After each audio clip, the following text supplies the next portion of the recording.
Hoy vamos a ver qué tienen que ver las carreteras, Asterix y Obelix y la lasaña.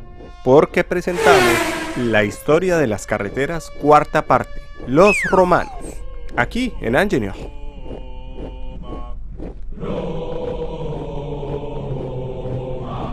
Habíamos dicho que aparecería un personaje con el que no contaban con su astucia y que cambiaría a fondo la historia de las carreteras. Y ese personaje es nada más y nada menos que Julio César, el primer emperador romano y un genio de genios. Pero primero lo primero, ¿de dónde salió el Imperio Romano?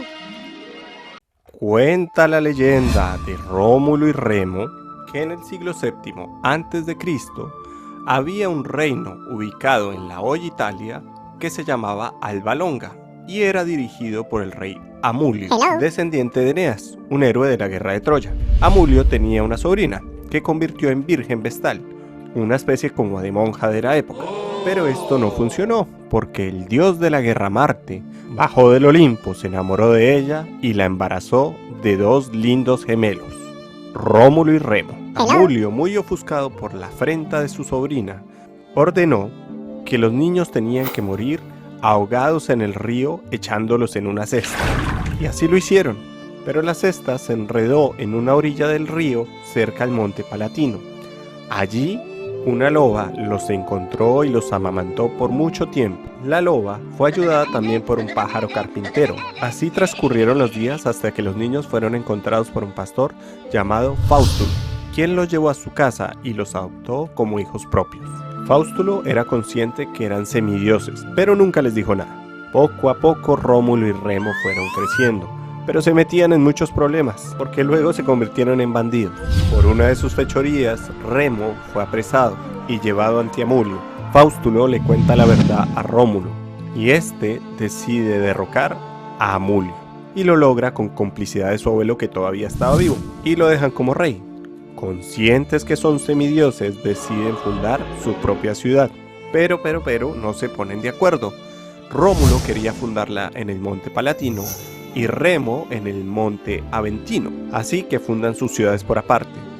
Pero Rómulo pone una cerca, y un día a Remo, por molestar a su hermano, se le ocurre pasar esa cerca.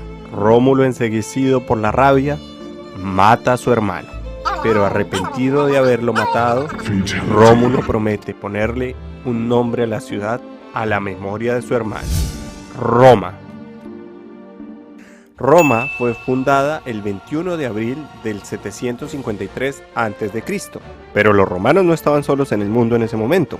También existían otras culturas en el mundo. Estaban los griegos macedonios, los asirios, los persas, los egipcios, las culturas del Indo y las culturas Shu, cada uno en su parte del mapa, y fueron evolucionando y cambiando durante mucho tiempo. Aparecen unos nuevos como los fenicios, otros se adueñan y conquistan territorios como los persas, que si no han visto la historia de las carreteras de los persas, pues deberían. Aquí se los dejo, volvamos a la historia. Los griegos nunca dejaron pasar a los persas a Europa, pero los griegos, por ser ciudades-estado, es decir, funcionaban separadamente, nunca se consolidaron como grandes conquistadores de territorio. Pero aparece un griego que se llama Filipo de Macedonia.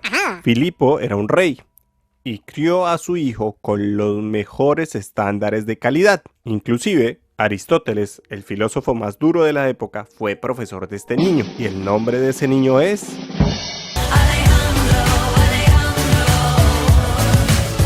sí, el mismísimo Alejandro Magno, el que se conquista a todos los persas y llegó a parte de la India, que a eso se le conoce como el Imperio Macedonio. ¿Y para qué les cuento todo esto? Porque el Imperio Macedonio, con todo y sus dioses y su cultura, fue la base cultural de lo que sería el Imperio Romano luego. Como muchos imperios, este no se sostiene y desaparece cuando la figura de Alejandro ya no está. Pero paralelamente, en donde es hoy Italia, los romanos originarios de Rómulo y Remo comienzan a conquistar territorios. Poco a poco se van adueñando de la península itálica. Y el plan solamente no es eso. La idea es adueñarse del Mediterráneo. Y para eso hay que conquistar griegos, egipcios y el imperio cartaginés en el norte de África. Y pues los romanos se ponen a la tarea y poquito a poco se adueñan del Mediterráneo. Desde la península ibérica, lo que es Portugal y España, hasta llegar a Egipto. Y Egipto era muy importante para los romanos, porque sabían las ventajas que le traería la agricultura que habían desarrollado allí. Y los que mandaban la parada en Egipto para el año 50 a.C.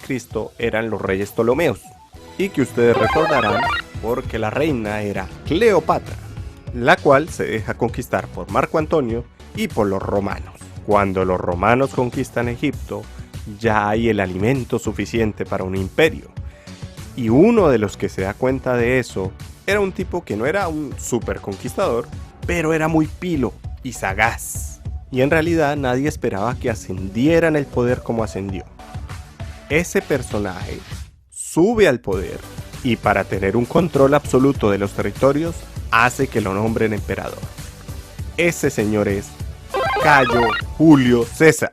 Julio César, como era tan pilo, se dio cuenta que lo que fallaba a la hora de conquistar territorios era que no había un permanente control de los territorios ya cuando estaban conquistados. Y esto generaba descontentos y por lo tanto desequilibrio. Entonces, para evitar eso, llama a sus ingenieros y les dice que tiene que estar permanentemente en el territorio y que para eso necesita buenos caminos y que él no quiere que a la primera lluvia se le vuelvan una nada. Y sus ingenieros le dan el primer ingrediente para hacer buenas carreteras. Le dicen, tenemos que tener el mismo sistema de unidades. La unidad de longitud más pequeña era el digitus. El digitus venía de la longitud de un dedo. Para el día de hoy sería equivalente a 18.481 milímetros. Luego venía el palmo. Era la longitud entre el dedo índice y el dedo meñique, o sea, 4 dígitos. Para hoy, 7,3925 centímetros. Luego venía el pes, que como imaginarán era la longitud de un pie, equivalente a 4 palmos y a 29,57 centímetros de hoy. Luego venía el passus, que era un paso humano, equivalente a 5 pes o 1,4785 metros. Ya para longitudes más largas utilizaban el estadio, que eran 125 pasos o 184,81 metros de hoy. Y la milla passus, que eran 1000 pasos. Es equivalente a 1478,5 metros de hoy. Y había otras unidades más largas de longitud, pero para las carreteras estas eran las básicas. El ingrediente número 2 eran las herramientas que tenían disponibles los romanos. Ellos contaban con martillos, serruchos, mazos, picos, hachas, clavos, macetas, punteros y escuadras. Era como el kit mínimo de un maestro de obra, complementado con la cuerda. Esta la utilizaban como guía para la infraestructura que construían, de manera que no les quedaban chuecas. Y no solo para eso, sino para trazar curvas, porque ellos tenían conocimientos de geometría y de matemáticas de los territorios que iban conquistando. Con la cuerda y las herramientas lograban hasta tallar las piezas que conocemos de los arcos o los acueductos o los puentes romanos. Otra herramienta importante era el odómetro, parecido al metro rodante de hoy en día. Lo que hacía el odómetro era ayudar a calcular distancias de un lugar a otro a partir del movimiento de una rueda con un sistema de engranajes, los cuales dejaban caer una esfera que quería decir que ya había transcurrido una distancia X. Otro gran instrumento era la escuadra de agrimensor. Era el equivalente al teodolito de hoy en día. Con este instrumento se podían alinear puntos que estaban atravesados por cuerpos de agua, por ejemplo un lago. Los romanos también estaban en capacidad de medir distancias verticales. Esto con ayuda del cuadrante geométrico, cual dejaban por ejemplo a una distancia de 20 pasos y con la elevación de la mira del cuadrante geométrico podían hacer semejanza de triángulos y poder calcular alturas, por ejemplo, de este arco. Otra herramienta clave, la dioptra, que era para distancias muy largas y funcionaba también como un teodolito y que ayudaba mucho a los ingenieros a trazar sus planos. Y los romanos contaban con máquinas complejas, por ejemplo machacadoras a partir de un sistema de molino de agua, bombas de agua de tornillo de Arquímedes, ruedas gigantes para transportar bloques o sistemas de trineo para llevar también otros bloques, sistemas de polea simples. Y para pesos muy grandes, pues tenían grúas que funcionaban a partir de sistemas de engranajes y poleas y que ponían a funcionar con alguien montado en esa rueda, así como un hámster. Tercer ingrediente, la formación del personal. Los que hacían carreteras romanas eran muy bien formados en su oficio. Antes de ponerlos a hacer, recibían clases de cómo se hacían las carreteras. Además, el oficio de cada uno era bastante específico. No era que todo el mundo supiera de todo. Por ejemplo, el que manejaba la grúa solo sabía manejar la grúa, pero muy bien. Y en la puesta en obra de la carretera pues sucedía lo mismo. El que se encargaba de la compactación no era el mismo que se encargaba de las máquinas. Después de esta formación, se consideraba como apto para construir carreteras. Ingrediente número 4 para hacer carreteras romanas: los recursos. No hay carreteras si no hay plata. Y no contaban con la astucia de César Augusto, porque él se dio cuenta que muchos recursos se perdían por corrupción, porque cada región del imperio manejaba sus finanzas como quería y se perdía mucha plata. Entonces él dice: centralicemos todos los recursos hacia Roma. Con esto había un control financiero y el dinero que era para las vías se iba para las vías. Y ahora sí, prepárense. Las estructuras de pavimento. Básicamente había dos tipos: las carreteras, que eran las que unían a las regiones, y las vías urbanas. Pero empecemos por las carreteras. Los romanos comenzaban a construir una carretera con la deforestación, es decir, quitar árboles y descapotar el terreno natural. Luego se excavaba hasta encontrar un suelo de buena calidad y la nivelación del suelo para que quedara a ras. Luego venía la puesta de los bordillos para delimitar el ancho de la vía. Y luego venían las capas, como una lasaña. La primera era la capa de estatumen, que son bloques de buena portancia y muy grandes. Siguiente capa, la capa de rudos, que eran lo que hoy llamamos gravas. Para finalizar venía la capa de núcleo, que eran gravas más pequeñas, y arena. Y al final venía una capa de rodadura compuesta entre arenas y arcillas. Y el ensamble de todas estas capas eran las que componían nuestra estructura romana de pavimento. Casi que el espesor total de la estructura variaba entre 1 a 1.5 metros. Los materiales llegaban en carretas de tracción animal, que luego se extendía y era nivelada. Los romanos conocían un poco el comportamiento de los materiales granulares, por lo tanto humidificaban, y esto mejoraba el trabajo de compactación final, que se hacía con rodillos hechos en piedra y traccionados por caballos o por burros o por mulas. Recuerden que las carreteras eran hechas por gente muy experta, por lo que las carreteras permitían una circulación en los dos sentidos sin afectar la velocidad. Las vías contaban con un desnivel transversal, que hoy llamamos bombeo, para el desagüe de agua lluvia. También contaban con canalización. Habían unas cunetas a 20 metros del eje más o menos, que eran utilizadas para conducir las aguas lluvias, pero también tenían otras funciones, como permitían el avistamiento de fieras en caso que quisieran ingresar a la carretera, y era un elemento de seguridad para avistar también los posibles ladrones que estaban escondidos. Si pasaba una quebrada por allí, no se preocupen, los romanos preveían eso y canalizaban también esa quebrada, y en zonas con permanente lluvia también se hacían sistemas de alcantarillados de este tipo de aguas. Las carreteras, como hoy en día, estaban señalizadas. Por ejemplo, unos cilindros de piedras que se llamaban miliarios le presentaban al usuario la ubicación con respecto a la ciudad más cercana o información de los descansos próximos. Aquí podemos ver una carretera romana degradada en el tiempo, con sus diferentes capas y los elementos que la componían. Uno de los principales usos para las carreteras era el correo, porque César Augusto necesitaba que circulara la información sobre su imperio, y rápido. Entonces, ustedes me dirán que las vías que han visto en los libros o que visitaron cuando fueron a Roma no son las que les acabo de mostrar, sino que son esas preciosas vías con unos bloques en su superficie. Y yo les diré, pues es que esas vías eran urbanas y no corresponden a las verdaderas carreteras romanas que nos han dicho toda la vida. O imagínese usted el señor del correo a toda velocidad por una vía con piedras en su superficie. Mínimo el señor llega a su destino con un dolor de cabeza y de caderas que ni le cuento. Y los pobres caballos, los cascos vueltos nada. Así que esa capa superficial de bloques era solo para las vías urbanas, en donde no se quería un levantamiento de polvo porque afectaría la salud humana. Y la razón por la que han durado tanto es porque, como estaban en ciudades que han perdurado, las han cuidado mucho. Estas estructuras se componían de las mismas capas, pero esa capa superficial la llamaban pavimento, y de ahí es que viene el nombre de pavimento. Desde el punto de vista técnico del día de hoy, estas estructuras son sobredimensionadas. Pues porque imagínense ustedes, un andén, una acera, una banqueta con 1,5 metros de espesor, pues es un poco exagerado. Y ya que estamos aprendiendo, hablemos de este meme. Si bien los que construían las vías no tenían título universitario, eran supremamente formados en lo que hacían. Y segundo, duraron porque están sobredimensionadas y solo duraron intactas las que estaban en las ciudades. Y duraron porque cuando fueron hechas los recursos eran infinitos.